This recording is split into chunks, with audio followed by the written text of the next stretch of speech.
Hello everyone, welcome to First Umpire match preview of match number 37 IPL 2025 और हम इसको IPL 2025 बोलें या आरसीबी और पंजाब किंग्स की बायलैटरल सीरीज बोलें 2 दिन में Bilateral 48 घंटे का series- गैप भी नहीं है पूरा। हाँ पर बायलैटरल सीरीज में भी 48 घंटे का गैप पूरा होता है।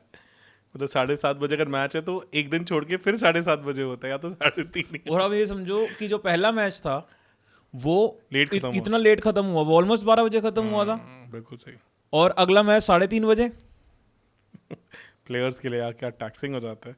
चलो ये चीज़ अच्छी है। जान उतनी लगी, सिर्फ 14 मतलब इफेक्टिवली तो 26 ओवर का ही मैच था वो। तो एक इनिंग्स इतना ही मैच हुआ ऑलमोस्ट। तो मैचअप्स हैं यार, बहुत सारे इंटरेस्टिंग मैचअप्स हैं। एक तो हमने जो बात की थी कि फिल सॉल्ट को इस साल 3 बार आउट कर चुके हैं अर्शदीप, उसमें एक 3 का 4 भी कर दो अब आप। पिछले मैच में भी उन्होंने वही हार्ड लेंथ पे फंसाया तो टॉपर्स लग के कैच हुए। यहाँ जो पिच है मुल्लापुर में वो भी यही है।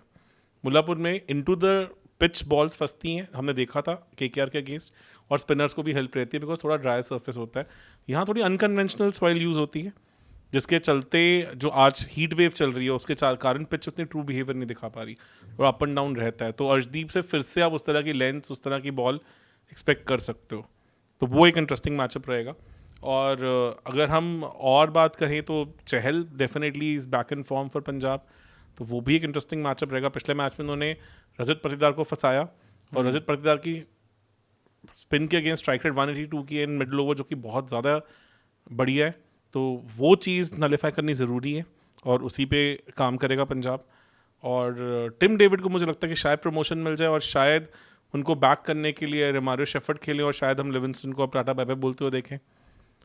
बनता अब चांस है क्योंकि डेविड, मतलब मुझे नहीं लगता कि जेकब बेथल को भी चांस मिलेगा। मुझे लगता है अभी शायद रोमारियो शेफर्ड को मिल सकता है। जेकब बेथल के लिए वैसे अच्छी चीज़ है कि इस पिच पे स्पिन के लिए थोड़ी सी हेल्प है, तो it's not a bad option अगर आप प्रैक्टिकली स्पीकिंग पिच की बात करें तो they can still make the best use of that pitch by adding one more spinner. दोनों में से एक प्लेयर तो आ ही जाएंगे, जेकोब बेथल या रोमारियो शेफर्ड। मुझे लगता है कि अब लिविंगस्टन टू मच हो गया है काफ़ी ज़्यादा। आपने आधा आईपीएल खिला दिया उन्हें, आधा आईपीएल खिला दिया और कुछ निकल के आया नहीं। एंड हमें तो लग रहा था 3-4 मैच ट्राई कराएंगे और उसके बाद, पर वो बीच में कुछ ना कुछ कर ही जाते थे थोड़ा बहुत तो। बिल्कुल सही। और on the same time even जो पंजाब में ब्रार हैं उनका भी आरसीबी के अगेंस्ट बहुत सा मैचअप है। 7 मैच में 10 विकेट ले चुके हैं और 7 के अराउंड की उनकी इकॉनमी रही है। आरसीबी के पिछले मैच में भी अच्छे लगे थे, 2 विकेट्स मिली उनको। पर उनके साथ थोड़ा सा धक्का कर दिया था। कि एकदम से आपने मैचअप थोड़ा ख़राब कर दिया। वीके को भी तंग कर चुके हैं पास्ट में और मतलब विराट कोहली भी तंग हुए हैं, तो वो भी एक अच्छा मैचअप हो सकता है। हरप्रीत ब्रार का लेफ्ट आर्म फिंगर स्पिन वैसे भी ट्रेडिशनल उनको थोड़ा तंग करती है ये विराट को, नो डाउट। अब स्लॉक स्वीप पे उनकी बहुत ज़्यादा मास्टरी हो चुकी है, बट जिस तरह से इनके पास एक स्लाइडर भी है, इनके पास एक आर्म बॉल भी है और प्लस लंबे कद के स्पिनर हैं जो एकदम से स्किड कर जाती है इनकी बॉल, वो एक इंटरेस्टिंग मैचअप होने वाला है। तो ये काफ़ी इंपॉर्टेंट है। और अगर मैं आरसीबी की बॉलिंग के पॉइंट ऑफ व्यू से बोलूं तो हेजलवुड और अय्यर का मैचअप पहले ही बहुत बढ़िया था। 3 मैचेस में 2 बार उन्होंने आउट किया था, 12 बॉल में सिर्फ 3 रन मार पाए थे। और वो जो हमने अभी चिन्ना स्वामी में देखा वो रिकॉर्ड में कुछ ज़्यादा बड़ा फर्क हुआ नहीं। अब वो 4 मैच में 3 बार आउट हो चुके हैं और रन भी नहीं ज़्यादा कुछ मार पाए हेजलवुड के अगेंस्ट। तो ये भी एक इंटरेस्टिंग मैचअप होगा और back of the length balls यहाँ पे भी अच्छी सपोर्ट देती हैं, तो हेजलवुड भी इंजॉय करेंगे यहाँ बॉल करना, तो ये इंटरेस्टिंग रहेगा। और भी इंपॉर्टेंट चीज़ क्या है कि जो प्रियांश आर्या है, when he is batting first he is looked completely different player all together. 200 से ऊपर का उनका स्ट्राइक रेट है, 200 से ऊपर रन भी मार चुके हैं, पर जब वो चेज करने जाते हैं तो उनका एवरेज सिर्फ 8 का रह जाता है। चेजेस में वो 8 के एवरेज से स्कोर कर रहे हैं और स्ट्राइक रेट भी सिर्फ 114 का रह जाता है। तो अगर पंजाब कल चेज करती है तो ये एक थोड़ा सा अनफेवरेबल मैचअप होगा अगेंस्ट पंजाब, क्योंकि यहाँ प्रियांश आर्या फिर ऑलमोस्ट नलिफाई हो जाते हैं। क्योंकि हमने देखा जोफ्रा आर्चर ने उन्हें निकाला, पिछले मैच में भी हार्ड लेंथ पे वो फंस के बाहर हो गए थे। पर आप ये भी बोल सकते कि अभी सेट थोड़ा छोटा है कंसिडरिंग द फैक्ट कि चेज और उसको लेके, but still what we have seen उस बेसिस पे विद ऑल, मतलब अगर आप देखो तो बराबर से ही चेसेस और बराबर से ही कहानी सी रही है उस हिसाब से, तो इतना भी छोटा सेट नहीं है। अय्यर को भुवी ने भी पास में तंग किया इस मैच में भी भुवी वॉज बॉलिंग ब्यूटीफुली और मुझे नहीं लग रहा कि मुल्लापुर में भी उनसे कुछ और एक्सपेक्ट करेंगे। वो टॉप नॉच ही कर रहे होंगे वहाँ पे, वो बड़ा इंटरेस्टिंग रहने वाला है। एक जो बड़ी इंटरेस्टिंग पैटर्न निकल के आया कि आरसीबी के 17 बैटर्स इस सीजन में short of good length ball पे, जैसे हम हार्ड लेंथ कहते हैं, उस पे आउट हुए हैं। ये मैक्सिमम अक्रॉस ऑल बैटर्स है। और ओहो। ये lengths easily Arshdeep, Marco Jansen काफ़ी अच्छे से एक्सप्लॉइट कर सकते हो कि लंबे कद के बॉलर हैं, इनटू द पिच बॉल करते हैं। और हमने इवन पिछले मैच में भी देखा था कि उन्होंने बहुत ब्यूटीफुली इसे एक्सप्लॉइट और इवन जितने बाटलेट दिखे हैं अभी तक, इवन बाटलेट भी ये चीज़ एक्सपोज कर सकते हो कि उन्होंने लिविंगस्टन को तो ऐसी बॉल में फंसाया ही था। तो और प्लस मुल्लापुर की अप एंड डाउन पिच उस चीज़ को सपोर्ट भी करती है, एड भी करती है। तो स्टिल आई थिंक दिन का मैच है, मुझे लग रहा है कि अच्छा स्कोरिंग मैच होगा। बट ये चीज़ें थोड़ी इंटरेस्टिंग होगी। हार्ड लेंथ जो हैं उस पे लंबे कद के जो पंजाब के बॉलर्स हैं उनके अगेंस्ट आरसीबी के बैटर्स किस तरह से खेलते हैं। उधर से हेजलवुड जो हो जाएंगे वो थ्रेटनिंग हो जाएंगे, तो क्या यही रीज़न हो सकता है रोमारियो शेफर्ड को भी खिलाया जाए? हो सकता है, क्योंकि वो थोड़ा सा फिर मोल्ड को ब्रेक करते हैं। आरसीबी के लिए भी कुछ चीज़ें बहुत ज़्यादा अमेजिंगली वर्क करती हैं। वो ये है कि कृणाल पांड्या का जनरली मैचअप अगेंस्ट अय्यर अच्छा रहा है। उन्होंने बाकी भी मतलब ओवरऑल जहाँ पे थोड़ी फंसती है बॉल वहाँ अच्छा किया है। पिछले मैच में ही वॉज लिटिल टू क्विक, मुझे लगता है उस पर एडजस्टमेंट करेंगे। और सुवेश ने जनरली काफ़ी इंप्रेस किया है और इस विकेट पे भी उनके लिए हेल्प रहेगी। तो ये भी चीज़ें इंटरेस्टिंग होने वाली। और दिन का मैच है तो due and all will not be a factor. तो एक जो टॉस का आपको मैसिव डिसएडवांटेज है वो चीज़ भी यहाँ पे नहीं होनी चाहिए। तो जिस तरह का आरसीबी का ट्रैवलिंग रिकॉर्ड रहा है तो काफ़ी अपने आप को बैक करेंगे इस मैच के लिए। प्लेइंग 11 की जहाँ तक बात की जाए, मुझे लगता है कि पंजाब में हम कोई ज़्यादा चेंज देखेंगे।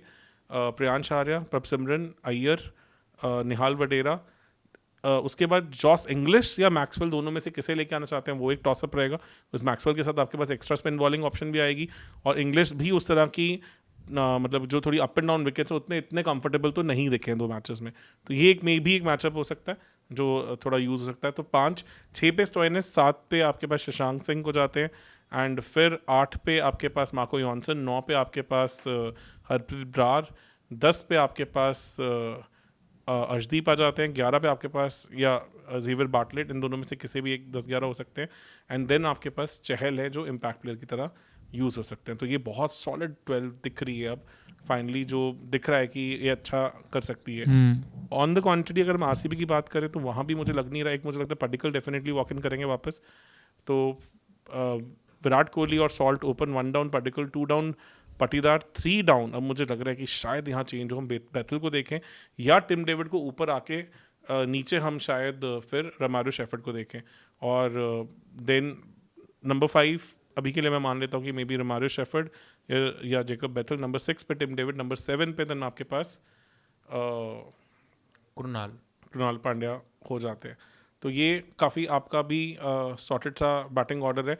और बीच में ऑब्वियसली जितेश को आप एज अ फ्लोटर यूज़ कर सकते हो कि आप चाहें तो उन्हें नंबर 5 पे भी खिला सकते हैं, नंबर 6, नंबर 7, जहां आपको लगता है वो सेट बैट है। बिकॉज इस पिच को समझते हैं, इस ग्राउंड को वो समझते हैं। पिछले साल पंजाब के लिए इस ग्राउंड पे काफ़ी खेले हैं। तो 8 आपकी बैटिंग हो जाएगी। कृणाल कैन ऑल्सो बी ये फ्लोटर। मैं प्रेफर करूँगा कृणाल को आप थोड़ा ऊपर भेजें, बिकॉज वो फिनिशर नहीं है, अक्यूमुलेटर है। टाइम मिलेगा तो अच्छा आपको परफॉर्मेंस मुझे ये लग रहा है कि अगर विराट कोहली आउट हो जाते हैं तो कृणाल पांड्या आ जाने चाहिए। मुझे लगता है टॉप 4 आप नहीं हिलाओगे।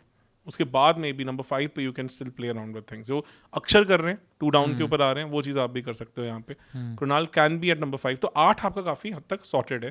देन नंबर 9 पे भुवनेश्वर, नंबर 10 पे आपके पास हेजलवुड, नंबर 11 पे आपके पास यश दयाल, और फिर सुवेश आपके इम्पैक्ट प्लेयर हो जाएंगे। तो दोनों टीम्स काफ़ी हद तक सॉर्टेड है। एक चेंज एक्सपेक्ट कर रहा हूँ मैं आरसीबी से, और आई थिंक सेम टीम खेलनी चाहिए जहाँ तक पंजाब की बात है, क्योंकि ज़रूरत नहीं होनी चाहिए उनके लिए। कंसिडरिंग टर्न अराउंड पीरियड बहुत छोटा है, तो मैचअप्स जो पिछले मैच के थे वो अभी भी रेलिवेंट रहेंगे, क्योंकि आपके पास टाइम ही नहीं है अपनी चीज़ों को चेंज करने को। ये एक ऐसा आईपीएल है जहाँ में मैचअप्स को हम ब्रिलियंटली काम करें। तो हेजलवुड फिर से कोशिश करेंगे अय्यर के बल्ले को शांत करके रखें, और सिमिलर सी कहानी अर्शदीप एक्सपेक्ट कर रहे होंगे सॉल्ट को लेके। तो काफ़ी I think evenly matched teams हैं। पिछला मैच भी काफ़ी अच्छा ही गया था। एक सिचुएशन पे लगा था कि आरसीबी ने कमबैक किया है, और पर निहाल ने काफ़ी अच्छा खेला। इस पिच पे फिर से निहाल इंपॉर्टेंट हो जाते हैं, बिकॉज स्पिन के अच्छे प्लेयर हैं। और ओवरऑल आई थिंक दोनों teams will be itching, because to get to those points RCB के लिए थोड़ा मुकाबला और ज़्यादा इंपॉर्टेंट हो जाता है, क्योंकि उनकी कहानी अदरवाइज अगर वो इस मैच को भी हारते हैं तो फिर वो 4 जीत 4 हार के साथ बड़े डाइसी सी सिचुएशन में फंस जाएंगे। पंजाब के पास पिछली विन के कारण थोड़ा सा एक्स्ट्रा कुशन है, बट डेफिनेटली जितना टाइट कंपटीशन आईपीएल होता है, आप चाहेंगे कि अपने जो इस होम ग्राउंड का लास्ट मैच है उसे आप एक हाई पे ही ख़त्म करें। डेफिनेटली, एंड लेट्स होप कि हमें एक अच्छा मैच देखने को मिले। पिछला मैच इन दोनों तेज तरार टीमों में बहुत छोटा हो गया था, तो वो बारिश की वजह से वी रियली होप कि अब शायद वहाँ पे वेदर फोरकास्ट इतना बुरा नहीं है मुल्लापुर में, बिल्कुल सही। तो definitely we need a 40 overs game between them. Yes, और गर्मी रहेगी तो वो भी इंटरेस्टिंग रहेगा, पर मुझे लग रहा है उतनी नहीं होगी जितनी अहमदाबाद में थी, तो उससे तो कम होएगी। फिर मुझे लग रहा है कि पिच पे थोड़ी ग्रास ज़्यादा छोड़ेंगे ताकि क्रैकअप ना हो जाए पिच, जो हमने जयपुर में भी देखा, जो हमने अहमदाबाद में भी देखा, तो वो पैटर्न मुझे लगता है थोड़ा कंसिस्टेंट रहेगा। On that note let's hope, आपको क्या लग रहा है कौन सी टीम फेवरेट है यहाँ पे? थोड़ी पंजाब, क्योंकि कंसिडरिंग होम ग्राउंड है, प्लस कंसिडरिंग थोड़ा उनका बॉलिंग फॉर्म बेटर दिख रहा है मुझे। एंड वैसे तो अभी पिच हमें पता चलेगी मैच वाले दिन, पर आपको क्या लग रहा है कि क्या पार स्कोर होगा वैसे? I don't think so it will be a true wicket. I think ये जो अप एंड डाउन ही रहेगा, गर्मी में तो और थोड़ा वो होगा, तो मुझे लगता है any team which scores above 180 वो मैच में रहेगी।